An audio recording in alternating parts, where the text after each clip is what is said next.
world of cable news screaming and social media echo chambers, it's easy to lose the signal in the noise. Every day, policy is debated, votes are cast, and your tax dollars are spent.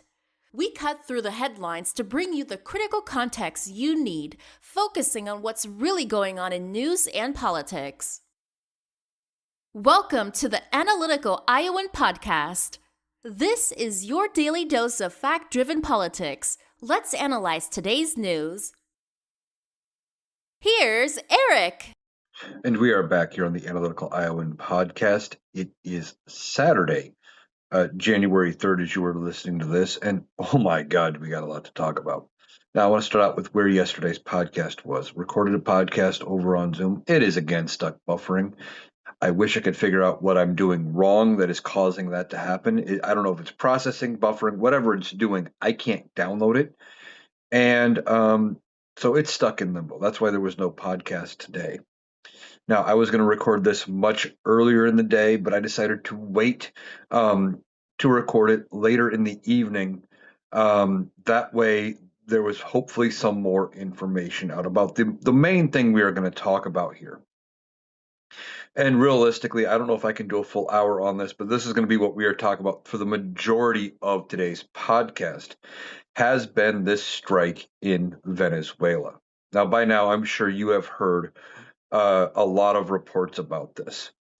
Now, Donald Trump, in the middle of the night, without consulting really anybody, he was told by Susie Wiles, his chief of staff, that he would need Congress's approval. He basically said, I know what I'm doing, and said, I'm not going to Congress because they're going to leak it to the media. They're too leaky. We can't get their approval. I got to do it now.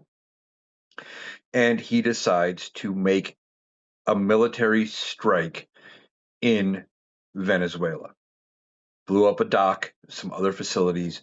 They went in and they have captured, some could say kidnapped, the president and his wife, Nicolas Maduro. Now, they are claiming a whole bunch of law violations that they are going to be trying to charge him with in New York State. Why New York? I have no idea. But they are charging him with drug trafficking, weapons violations, booking flights and RICO charges, trying to be part of a criminal enterprise going back all the way to the 90s. And this is very troubling. First of all, Donald Trump acted without Congress, okay? Congress is supposed to approve all military action. Now, if they grant special military exemptions, like what they did for Iraq and Afghanistan, without actually fully declaring war, they said, you can do whatever you need to do to get the job done over there. And then the president has a lot of latitude when it comes to those things. But that's not what happened here. Donald Trump said, I'm just doing it. Try to stop me. Basically, he said he didn't need Congress. He had full authority to do it all. And that if you thought he needed Congress, you're just wrong. But he does need Congress for military strikes, and we attacked a sovereign country. Now, I'm not defending Maduro. Maduro has his own problems, and he is a dictator, and there is some speculation that he actually lost. It sounds like he lost the last election. He shouldn't be in power anyway. But it is not up to us to go ahead and just take over and decide who runs a country. We effectively attacked a sovereign nation, went in the middle of the night, took out their leader, and decided, we're going to decide who runs it. And now Donald Trump is saying we are going to run Venezuela until a transition government is put up. Well, that almost sounds like they're a colony. Do we have another territory? Are they saying Venezuela is an American territory now? Well, that's interesting, because if that's the case, you could have a claim that Venezuelans are now American citizens. Now, I think that's taking it a bit far. I don't think that's what they're intending to do. But see, Donald Trump doesn't think about the things he's doing. He just did, and he doesn't listen to anybody. Now, this strike is horrific. We didn't need it. And make no mistake, despite there being no declaration of war, We are at war with Venezuela, or at least we were. It was very quick. We did to Venezuela what Russia has been trying to do to Ukraine for 4 years. Russia wanted to go in, take out Zelensky, and take over Venezuela or take over Ukraine. Well, they couldn't get the job done in part because allies were defending them. Donald Trump didn't give them any warning. We just went in, got it done.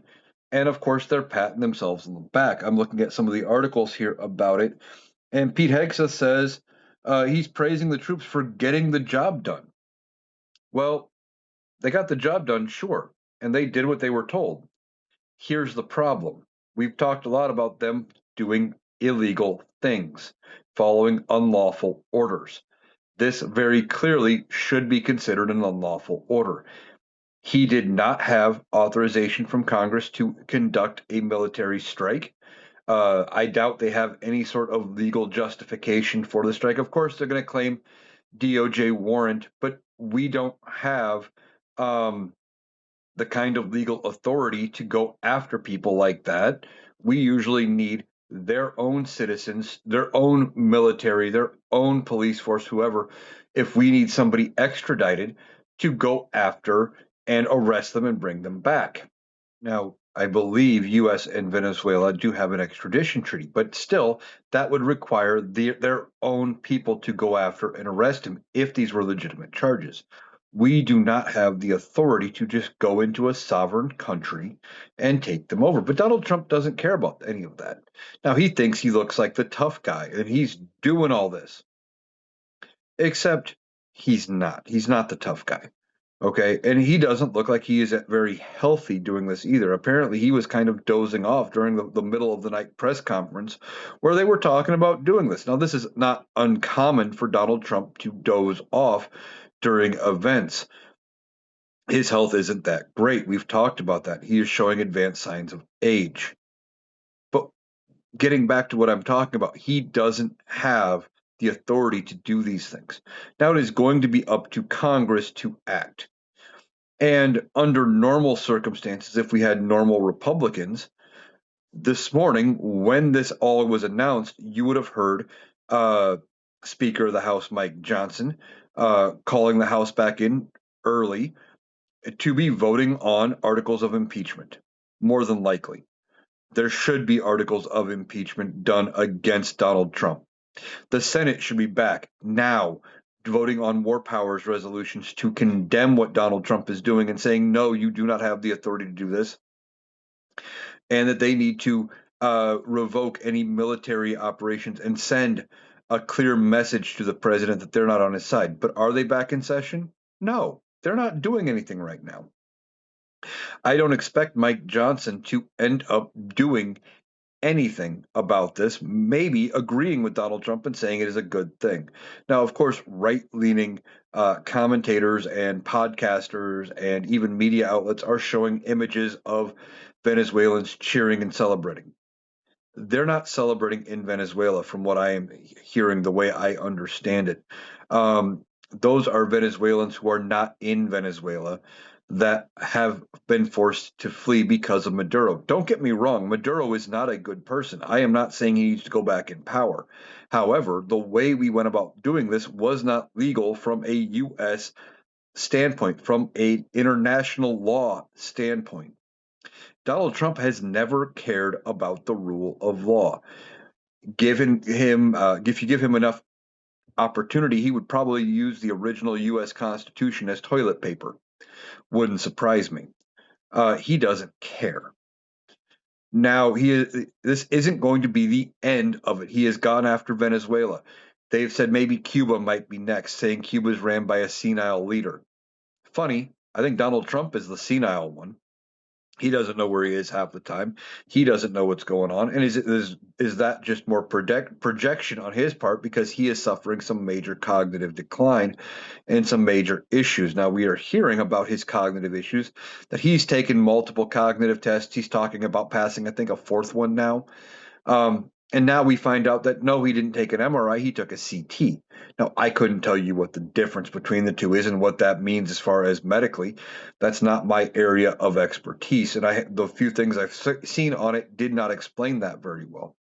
However, Now we're also hearing that he is telling his doctors and he's telling the people around him he doesn't want to do any more testing. He doesn't want to have any more CTs or MRIs or anything like that because he gets so much shit in the media and from people like me talking about his health and how bad off he is and about whether or not he's facing dementia, that he figures if they just don't do any testing and they don't look into it, he'll be fine. Well, no, he just won't get any shit about having the testing done. Doesn't mean he's going to be fine. It's like what he said with COVID, where he said, well, if we don't do nearly as much testing, we won't have nearly as many cases. No, you just won't have a confirmation of what people have and you'll have a guess. But Congress should be acting on this. Now, are they going to? I don't know. Uh, when they come back Monday, I don't think they're going to be back tomorrow. They're not back today, as far as I know. I haven't seen anything about them coming back early. Um, there's numerous things that could happen that could lead to them acting. There could be bipartisan calls for impeachment of Donald Trump. Now, we are hearing that J.D. Vance was involved in this. And if he was heavily involved in the planning, etc., he may not be out of the woodwork, or he may not be out of the woods. He may not be in the clear because they could go after him too. Now, one of the things we've heard for a long time, there's been a speculation that when the Republicans decide to go against Donald Trump, that they are going that they may end up having JD Vance pick a reasonable Republican as his VP and then go after Vance too. And this would give them the cover to do that. Now, I don't know if that is the plan, and they would need Democrats to do it. And unfortunately, with as bad as this is, Democrats may be backed into a corner where they have no choice but to agree that they need to impeach both of them and move on to somebody else. And I don't think they are going to impeach them together. If they would impeach Trump and Vance at the same time, then yes, Mike Johnson would become president. But I think what they're going to do, if they do it at all, would be to impeach Trump, get rid of him, let Vance become president, let him appoint somebody, and then immediately go after him for it. Now, Republicans fuck everything up that they do anyway, so it could entirely be possible that they fuck around with this and go after both of them at the same time. Hegseth could go after them. And this whole situation, or they could go after Hegseth as well, is what I meant to say. This whole situation is completely and totally fucked. There's no reason for us to go after Venezuela. There's no reason for us to go after anybody else. We have destabilized the world by doing this. Okay. And we have given several other countries justification for doing exactly what they want. Now that we went into Venezuela, we took over, and Donald Trump says we're going to be running the country till an interim government is put in place, and we don't even know what that entirely is going to mean. Um, China could use that as justification for going after Taiwan. And for years, we have defended him and we have kept China from going after Taiwan, um, which is home of the what we view as the actual legitimate rulers of China before the communists. Now, I don't know enough about Chinese or Taiwan politics to get involved in to say who's right. That is just the view of what most of the world has said since the communists took over China and the royal family fled to Taiwan. Now, what is going to happen here is anybody's guess. What does it mean we are going to run Venezuela? Well, even Donald Trump hasn't fully said what that means. Just that we're going to be in charge until there's an interim government, a transition government put in place. Is that a year? Is that 3? Is that 6?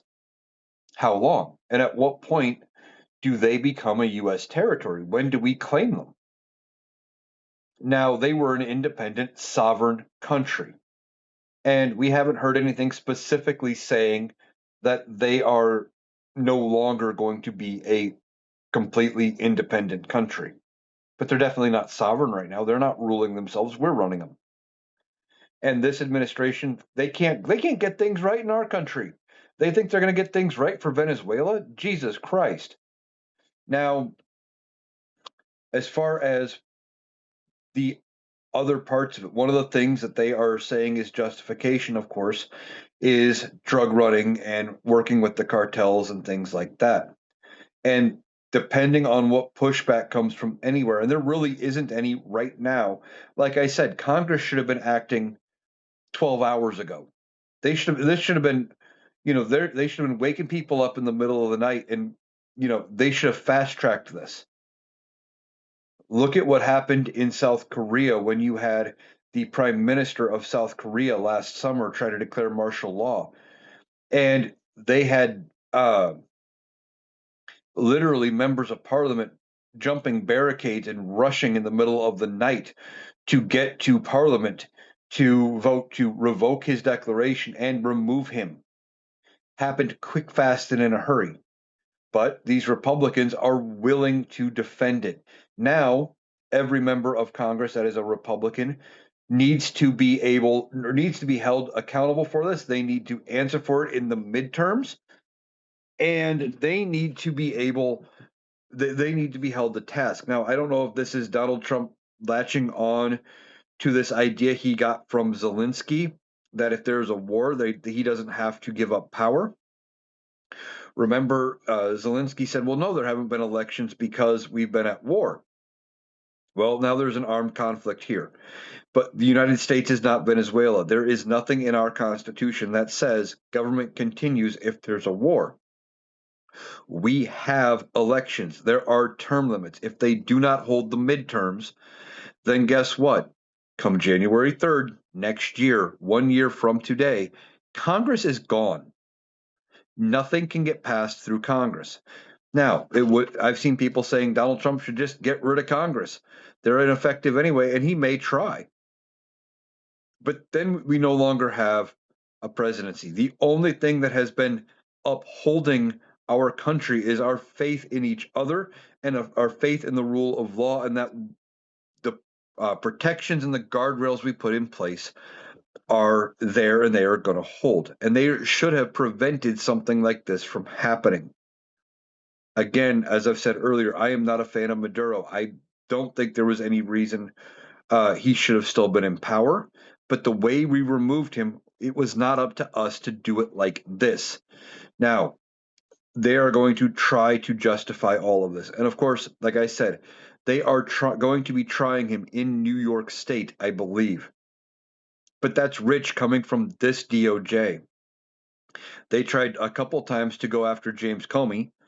That didn't work because they had an improperly appointed attorney general or an district attorney that was doing all the paperwork. She botched that because she wasn't appointed right and got dismissed. They tried 3 times against Letitia James, botched it all 3 times, and kept going back with the same person who was improperly appointed. And they said, yeah, these charges don't work. Failed 3 times in a row. Numerous cases they have brought against rioters and not even rioters, protesters, for doing things that they didn't like and saying things they didn't like, etc., where they've had jury nullification, and that is where the jury, despite the evidence, still votes for not guilty. This DOJ is completely incompetent, and it is only going to get worse. They are not improving anything as far as this goes, okay? You have a major situation here. And how far are they going to take it? Donald Trump himself has said, well, maybe Cuba is next because of the Castro leadership. And I know it's not Fidel. I believe it is still his brother Raul. I could be wrong. I haven't seen anything on who's leading Cuba in a while. But saying that they are senile and incompetent. Well, again, who is that for us to judge? He's saying, well, it's been so bad for Cuba's economy and they've done such a horrible job running Cuba, we should run it. That's not how world politics works. This isn't like business, okay, where you look at a company that has potential and you say, well, their current management is running it into the ground. We're going to acquire it and make it better. That is not what you do in world politics. And what happened to this being the party of no new wars? Donald Trump wants the Nobel Peace Prize. This is not how you get that. This is the exact opposite of that.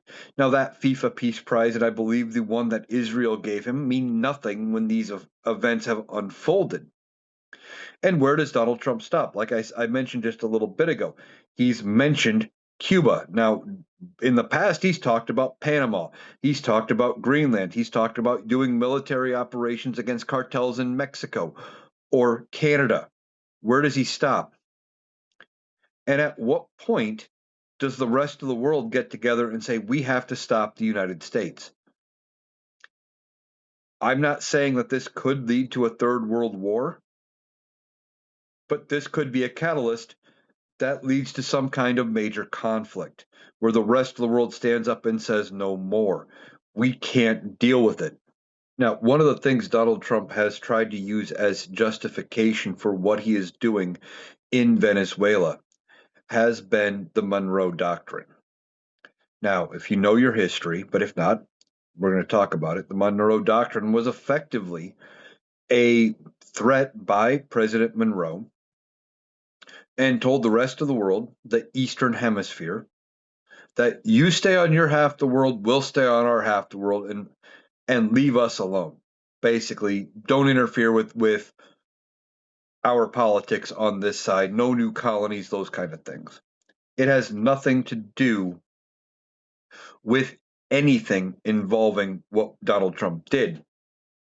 But he comes out and he says all of these actions were in gross violation of the core principles of the American foreign policy dating back more than 2 centuries, but not anymore. Now he's talking about the actions of Venezuela, I believe.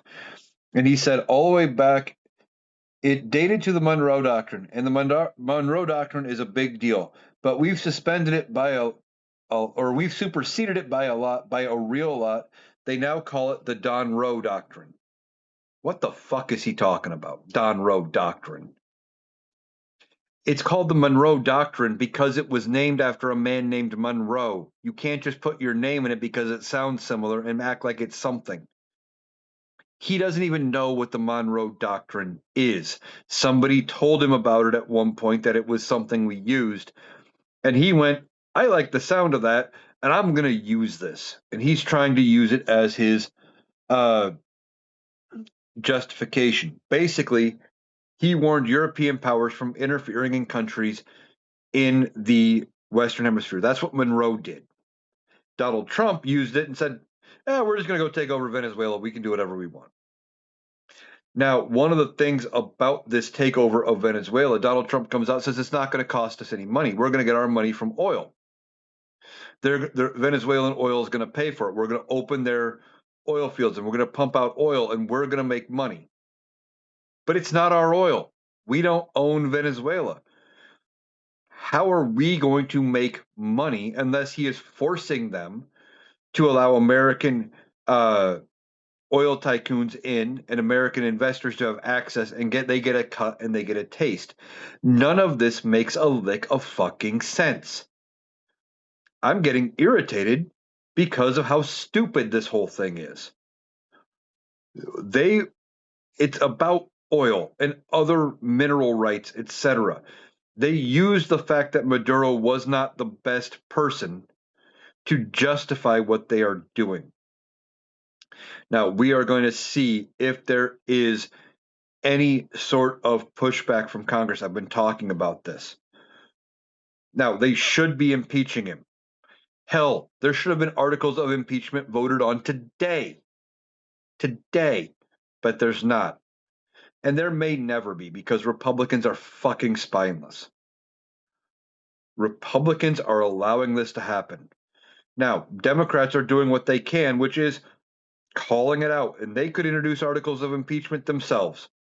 It ain't going to matter because they're the minority.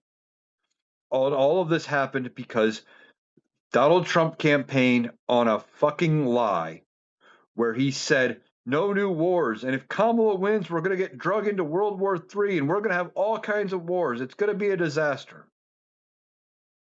Here we are. Who attacked a sovereign country? Who deposed a sovereign country's leadership? Donald Trump. Now, what would happen to the MAGA base if a foreign country came in and did the same thing here. I'm not necessarily advocating for that. I'm asking the question, how would they react? They'd lose their fucking minds. But it's okay if we do it to a foreign country. This whole situation is beyond fucked. Okay? We should not be in Venezuela. There should not have been a strike. And it just proves Donald Trump doesn't listen to anybody. He doesn't care what he needs, and as far as whether he's allowed to do something or not, and that he lied through his teeth when he took the oath of office on January 20th of last year.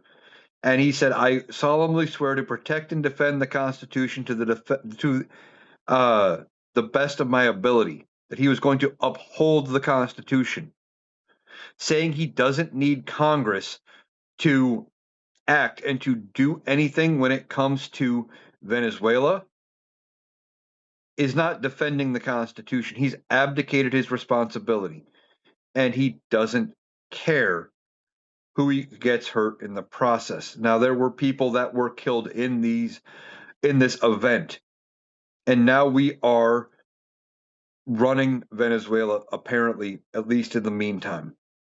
Again, no idea how long this is going to be. Is it going to be a week? Is it going to be days, months, years? Are they going to be the fifth, uh, you know, territory of the United States? Hell, he says, well, we're only going to run it until there's a provisional government put in place or a transition government. Well, if the transition government is favorable to Donald Trump, are they going to try to apply for statehood? Crazy as it might sound, we don't know what the whole end game here is. Donald Trump is just doing things at this point. Now, the MAGA base, I'm already seeing comment sections flooded with, yeah, I'm proud of Donald Trump. He's doing the thing that nobody else would do. Nobody else did it because it was illegal. None of the other presidents did it because that wasn't how we operated. Donald Trump acting outside the norm and outside of the law does not make him tough, does not make him powerful. It makes him corrupt, and it makes him no better than this Maduro. Donald Trump is doing everything in his power to do whatever he wants and to make himself and his other rich friends money. Make no mistake, the bulk of this has to deal with oil. It is no different than what happened with Iraq. It is no different than what happens anywhere else in the world when we deal with things like this.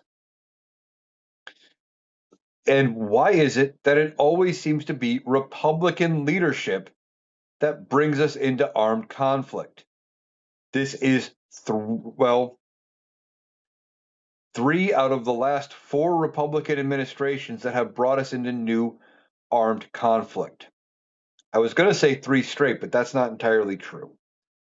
However, it could be true, depending on how you look at it. You have Donald Trump this time brings us into an armed conflict in Venezuela. Now, during his first term, he didn't really bring us into an armed conflict. No new war was started under Donald Trump. He still had ongoing conflicts, but nothing new. But then you had George W. Bush that had two with Iraq and Afghanistan. And then you had George H.W. Bush with Desert Storm and Iraq. This whole situation is, it was preventable if we would have voted for Kamala Harris, if we would have voted in the Democrats.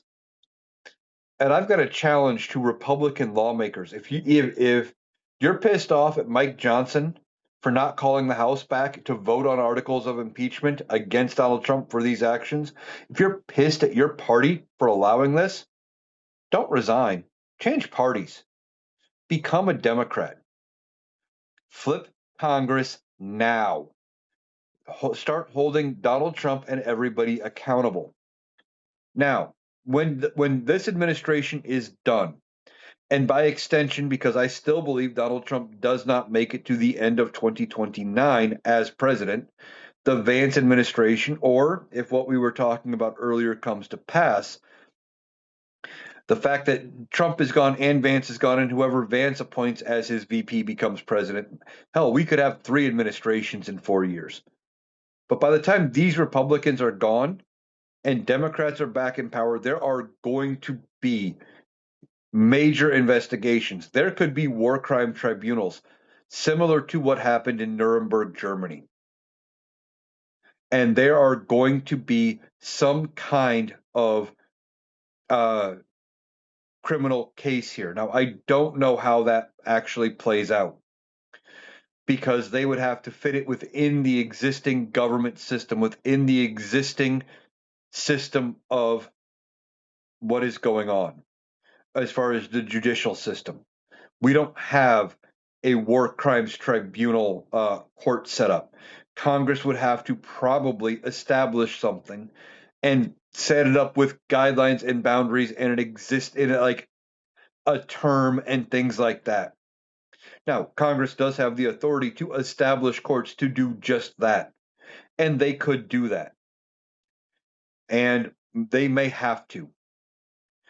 We need to hold everybody, everybody that was involved in this situation accountable. When the Democrats get back in power, we are going to need to start major investigations, and there are going to be criminal charges against a lot of Republicans and military members, etc., who have allowed this. This is not something to celebrate. We did not do a good thing with doing this, even though getting rid of Maduro ultimately might be a good thing. The ends cannot justify the means. We are not, the world attack dogs. We do not get to decide who is in power in any given country. And what happens when it's somebody else? What happens when it is Cuba? Cuba's already saying that they want Maduro returned and put back into power. Now, Cuba doesn't have much in the way of a threat toward the United States. But what if Donald Trump decides, yeah, Cuba's next, we're taking over Cuba? What happens when it's Greenland and Denmark? Because if he decides to do this to Greenland, Greenland is part of Denmark, which is a NATO country. The rest of NATO would invoke Article 5. And guess what? We're in a major armed conflict with the world. This whole situation is not going to end well for the United States. Now, beyond everything that could come out from all of this, there's something else I've been thinking about as to why all of this happened. And I think it has everything to do with the Epstein files.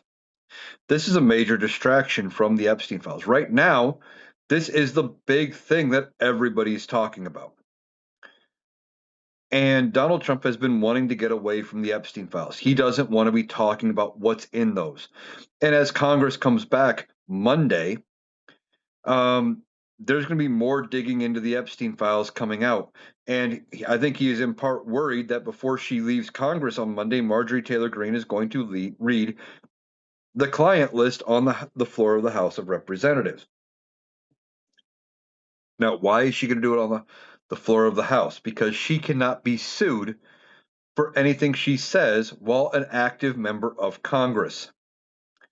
So, if she does that before she leaves, it's going to be bad. There is also millions more documents that the DOJ has admitted to having that have not been released. They were supposed to have been released like 3 weeks ago, 2 weeks ago, something like that, on the 19th. Okay? And they are in violation of federal law. Now, nothing's going to happen except for the fact that Congress was already talking about potentially impeaching members of Congress, or not members of Congress, members of this administration over what is going on.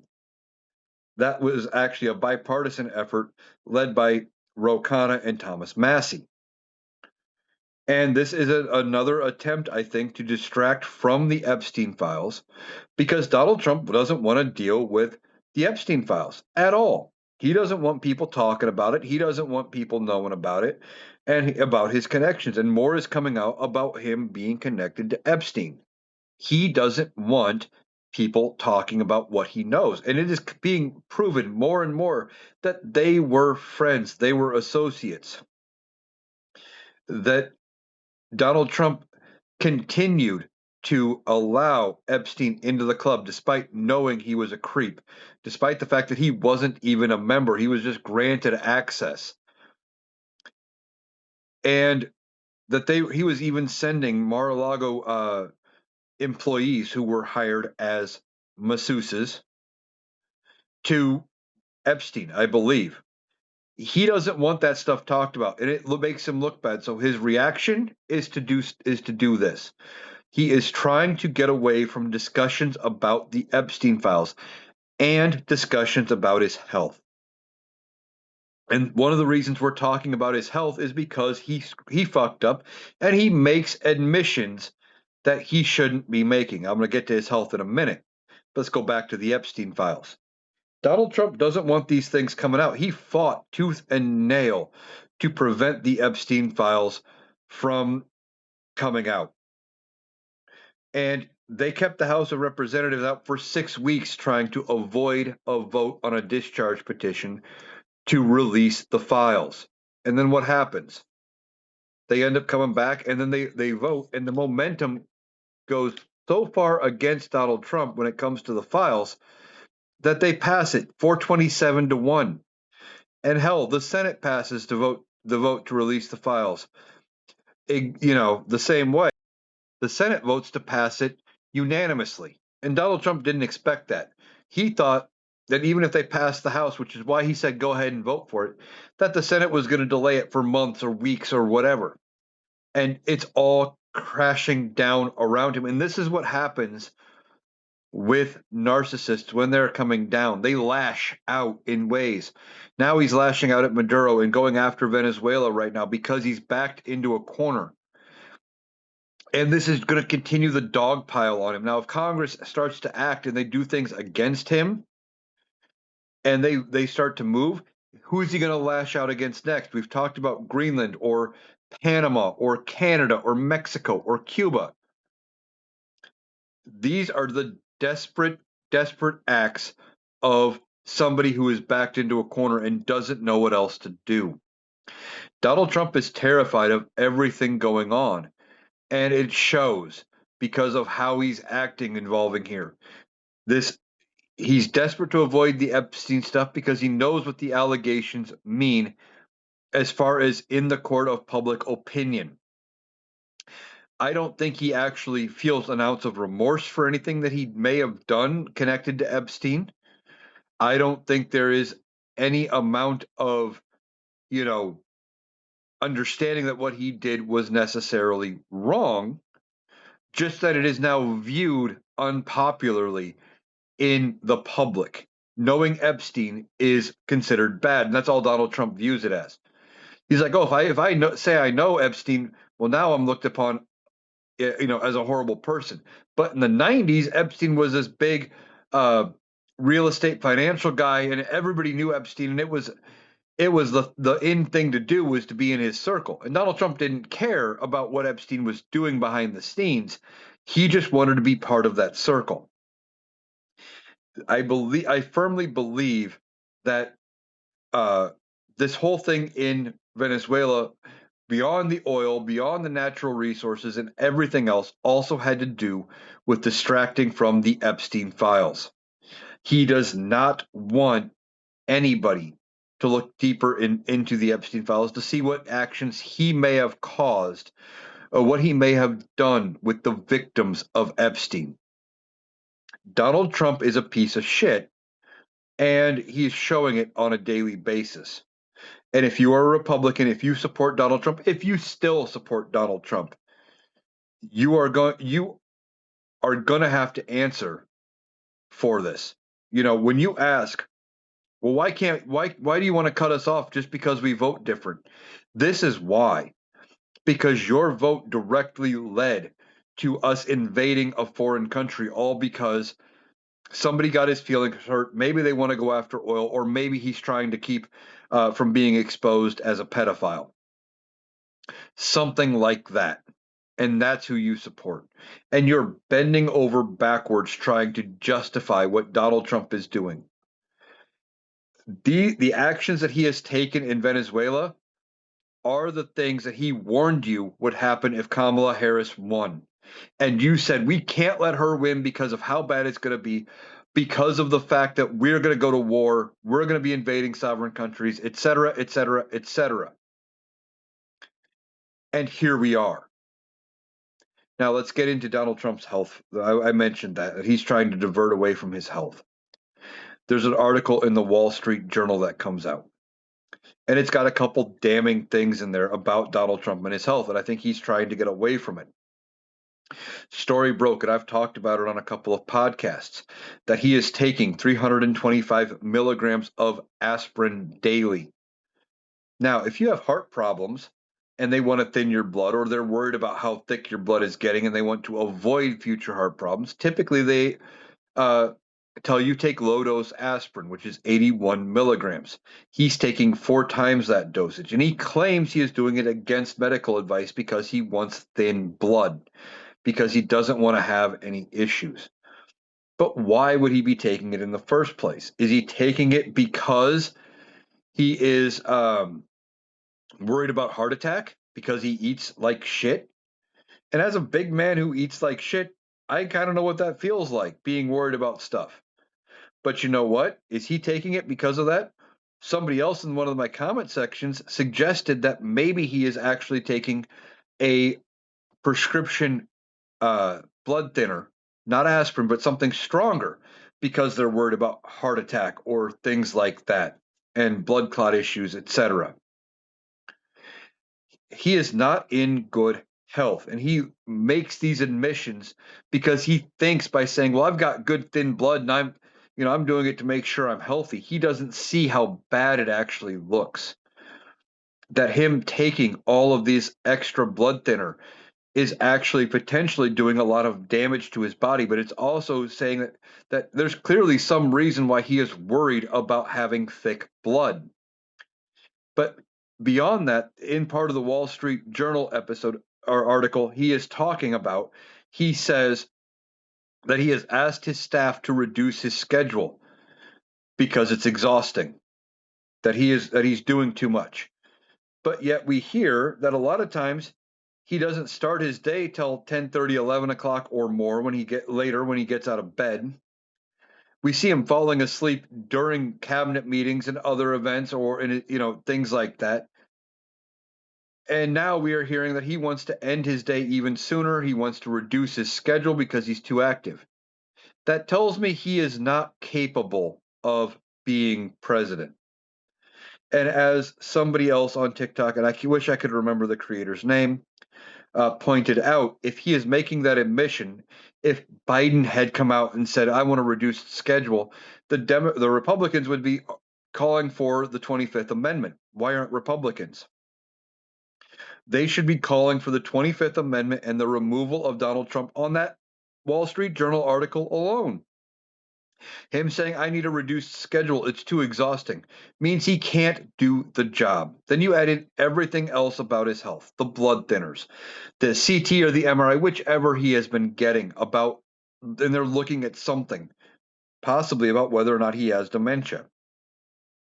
The fact that he has taken multiple cognitive tests, that he keeps talking about how he aced them, that he has aced these cognitive tests, and his staff around him, including Secretary of State Marco Rubio, came out with this whole Venezuela thing, and they talked about how some of the other countries are facing leaders that are cognitively impaired. I think that was part of mentioning about Cuba. But Donald Trump took cognitive tests and he has aced them. The fact that they have to bring them up all the time and talking about his cognitive ability should be a bright red warning flag. And the Republicans should be saying he is not fit. We need to remove him because he is not able to complete the job. But they can't. They don't know how to get away from Donald Trump without enraging the MAGA base, that 30% of the Republican Party that Donald Trump invigorated, that they will vote for Republicans no matter who, unless you side against Donald Trump. And if they turn on Donald Trump, these people would more than likely just not vote. And they're worried about losing power. Newsflash for you, come 2026, you're going to lose the House. You're probably going to lose the Senate. I thought that was going to be before they did anything on the ACA subsidies and before they did not renew the ACA subsidies. I thought they could lose the House or lose the House and the Senate.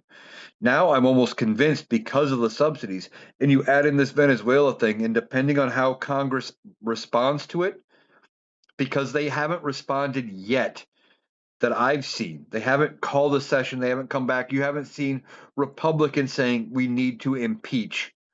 You haven't, there isn't the momentum there. The Republicans are going to probably lose the House and the Senate in the midterms. And then the Democrats need to keep the foot on the gas, win the presidency in 28, keep the House and Senate, and work on fixing everything and eradicating this Republican problem we have.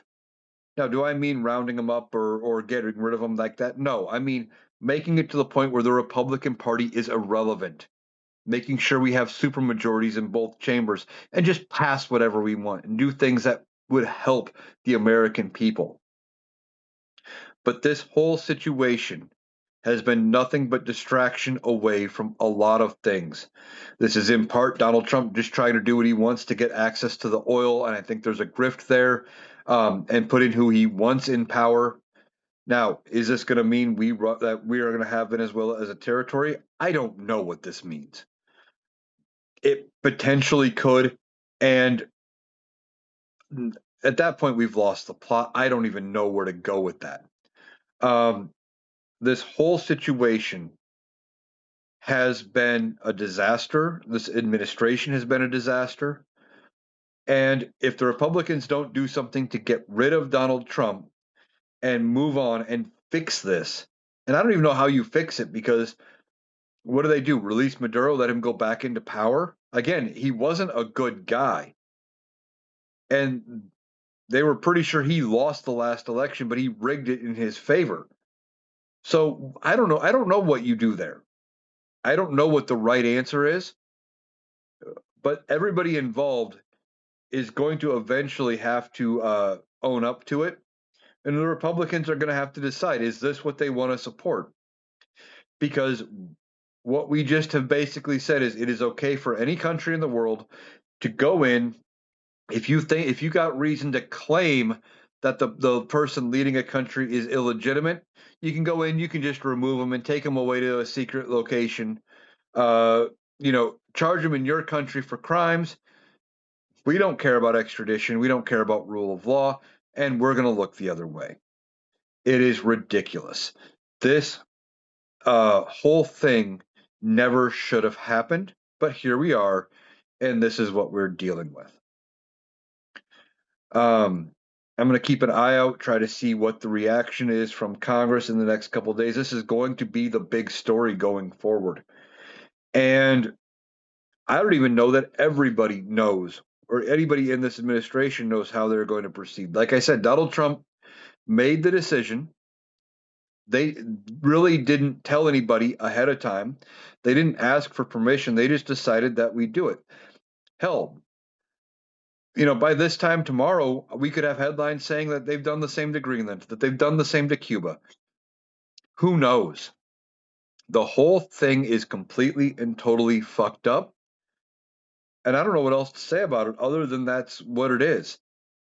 Maduro wasn't a good guy, but this is not how you go about doing things. We don't do that.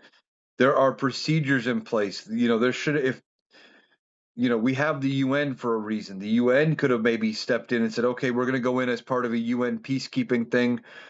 He wasn't legitimately elected, and we're going to cause a regime change. Donald Trump didn't care about that because he doesn't view the UN as legitimate or that they have any power or sway. Donald Trump just wants the authority to do whatever he wants. Ultimately, when he is gone, there are going to be all sorts of investigations and charges and tribunals. What that looks like is anybody's guess. And there are going to be a lot of people that are going to have to be held accountable. And unfortunately, most of them are going to be Republican. And the Republican voter, the MAGA voter, is going to call it persecution. It's not. It is consequences and consequences for their actions for what they did today with Venezuela and what they have done in the past in supporting Donald Trump. This whole situation, I keep saying it, but it's true. It's fucked up. We shouldn't have done it. And we don't know what this is entirely going to mean. It's a developing story. But the more that comes out, the worse it makes Donald Trump look. He doesn't look well in this whole thing. He doesn't look strong. He looks entirely weak. And if any foreign countries decide to do the exact same thing we just did, and we try to say, hey, no, you can't do that, it's going to look bad on our part, right? We're going to look like hypocrites, but Republicans don't care about looking like hypocrites. All right. Normally I would go a little longer, but I'm going to wrap up the Analytical Iowan podcast here. I really only had the one major story to talk about when it came to Venezuela. I will be back tomorrow to talk about the more developments that come up with Venezuela. I might do a live. I might even do a live tonight as tomorrow's podcast. I don't know. Or I might do a live tomorrow night. I haven't decided. But I will be back tomorrow talking about more developments involving Venezuela and everything going on there. I want to thank you for taking the time to join me. I hope you have a great day, and I will be back tomorrow.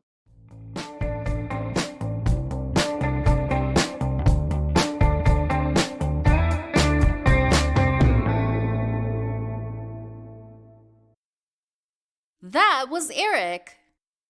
That does it for our analysis today. If you appreciated us cutting through the noise to get to the critical context, please make sure you're subscribed to the Analytical Iowan podcast on Spotify and YouTube. We'll be back tomorrow. Thanks for listening.